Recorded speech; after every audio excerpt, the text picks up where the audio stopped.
আমাদের ত্রয়োদশ জাতীয় সংসদ নির্বাচনের পরেই আমরা প্রথম শপথ গ্রহণ অনুষ্ঠানেই আপনারা দেখেছেন আজকের প্রধানমন্ত্রী জনাব তারেক রহমান ইনি মাদকের বেলায় এবং জুয়ার বেলায় জিরো টলারেন্স ঘোষণা করেছে। সেইভাবে আমার নির্বাচনী এলাকা কুমিল্লা ৫, বুড়িচং, ব্রাহ্মণপাড়া। আপনারা জানেন আমার সীমান্তবর্তী ৩টি ইউনিয়ন, একটি বাক্সিমূল, রাজাপুর, এটি হলো বুড়িচংয়ে, আর শশীদোল যেখানে আমার নিজের বাড়ি।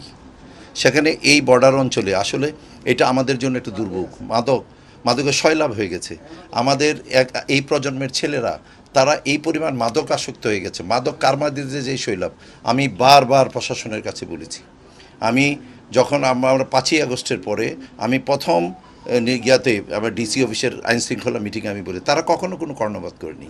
তো সেই জন্য আমার প্রধানমন্ত্রী মাদকের বা জিরো টলারেন্স ঘোষণা করছে। সেই জন্য আমি বুড়িচং, ব্রাহ্মণপাড়া, কুমিল্লা ৫-এ আমি বলেছি, এবং প্রত্যেকটি ইউনিয়ন, আমার 17টি ইউনিয়ন, প্রতিটি ইউনিয়নে আমাদের সেখানে মাইকিং হচ্ছে।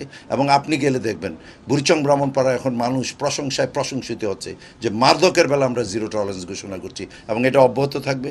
আজকেও আমি একটা নতুন আবার একটা হুন্ডা কিনেছি। আমার লাশও যদি হয় আমি যাব, আমি চেষ্টা করব, I will try my best level এই মাদককে নির্মূল করার জন্য, ইনশাআল্লাহ।